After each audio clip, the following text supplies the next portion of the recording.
عليكم ورحمة الله وبركاته. فيديو النهاردة جولة من مرسى ابو العباس، وان شاء الله في اقل وقت هعرض لكم مسجد المرسى ابو العباس. الفيديو دعمنا باللايك والاشتراك عشان يوصل له. حطاني في دماغها وبتبعت لي رسائل على القنوات بتاعتها، اقول لها كلمة واحدة بس: انا مش فاضلكم، لما افضى اجيلكم. يلا بينا. ابو العباس، منطقة المرسى ابو العباس.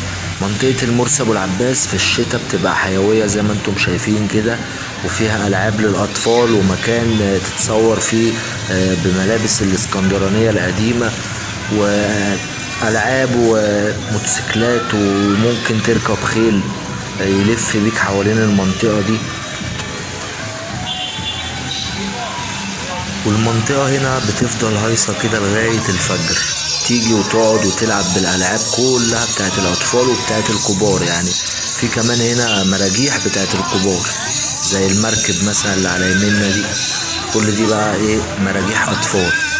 والمنطقة بتفضل هايصة كده طول الليل. وطبعا المراجيح دي أسعارها رخيصة، ممكن أي حد يجيب أطفاله أو ولاده ويجي يفسحهم في المنطقة دي، لان هنا الاسعار رخيصة وكل حاجة هنا رخيصة. بتبتدي من اول 10 جنيه اللعبة لغاية 25 جنيه اقصى حاجة. وفي العاب طبعا على حسب الوقت، وفي العاب باللفة والكلام ده كله.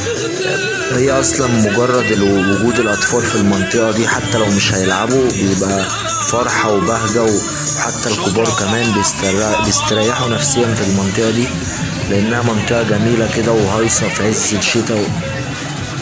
طبعا موجود فيها مسجد الامام المرسي ابو العباس، هنروح دلوقتي نصوره من جوه، وهنصور القبر بتاع المرسي ابو العباس. العاب اهي دي بتاعت الكبار والعاب الاطفال اهي، تبتدي من 10 جنيه الالعاب لغاية 25 جنيه. لعبة المركب دي برضو بتاعت الكبار يعتبر.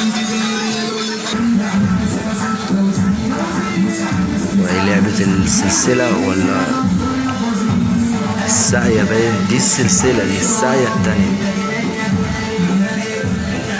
طبعا احنا النهاردة لحد 9/1/2023، ودلوقتي الساعة 12:30 بالليل. والشتا طبعا هذا الجو كان وحش في اول اليوم. بعد هنا بقى الاماكن اللي بتلبس فيها الملابس الاسكندراني القديمة، زي مثلا ملابس راية وسكينة والكلام ده، وبتتصور بيها صورة تذكار. ادي اهي الفساتين الحريمي، يعتبر كل دي ملابس اسكندراني قديمة، اسكندراني على ابوه يعني. كل دي الحريمي. وطبعا في لبس للرجالي، وانا صغير صورت صورة هنا، ليا صورة هنا وانا صغير. الراجل اهو شغال، وبرضو الاسعار هنا مش غالية. الصورة هنا ب25 جنيه.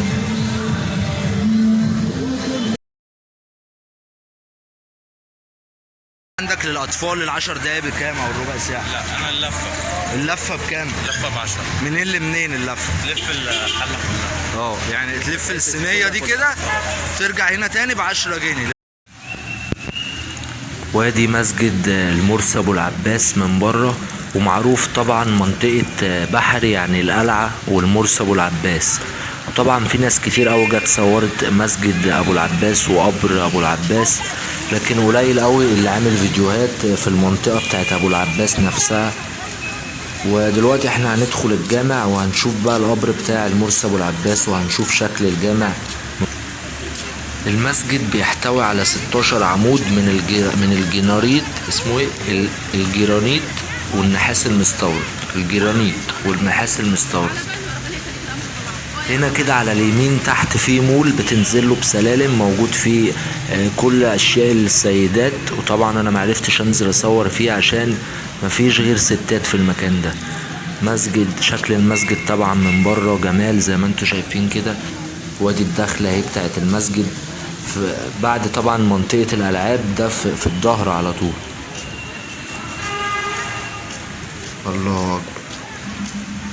طبعا فضيلة الشيخ كان اسمه الشيخ شهاب الدين ابن العباس ابن احمد ابن الحسن ابن العلي الخزرجي الانصاري.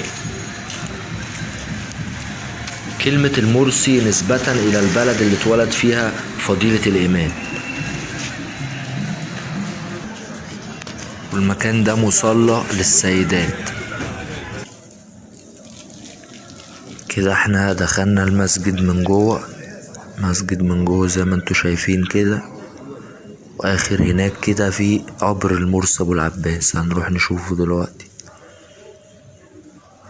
بسم الله ما شاء الله. الماء من جوه طبعا جميل المسجد. كل بيوت ربنا طبعا جميلة، ولكن المسجد ده بالذات ليه روح كده خاصة، عشان طبعا مدفون فيه الامام المرسي ابو العباس.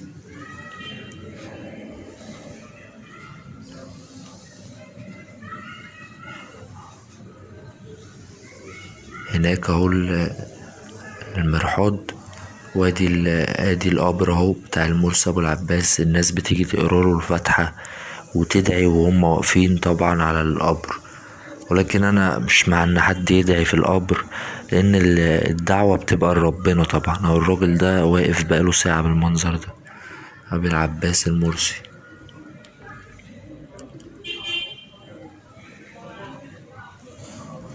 الصناديق دي رقم 1 و2 للتبرعات.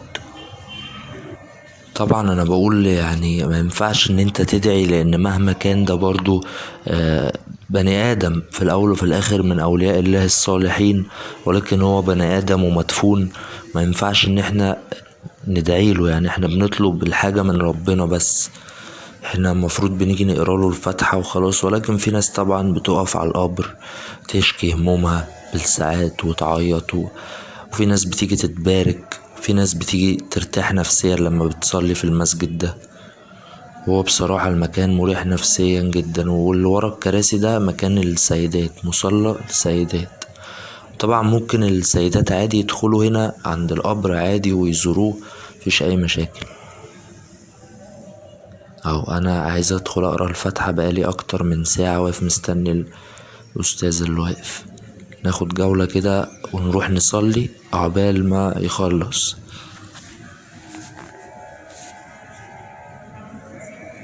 منظر الجامع من فوق جميل بصراحة، ارتفاع الجامع عالي.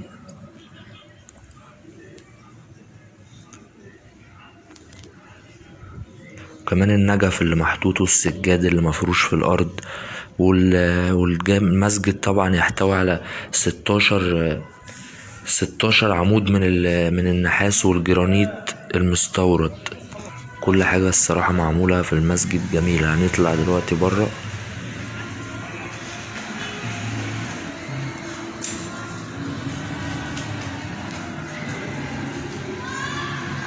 كده. يكون انتهى الفيديو بتاعنا النهاردة، وهنطلع على البحر. وبنصح اي حد جاي يزور اسكندرية لازم يجي المرسي ابو العباس ومنطقة بحري بالاخص، ويقروا الفاتحة لابو العباس. يا رب يكون عجبكم الفيديو. السلام عليكم ورحمة الله وبركاته.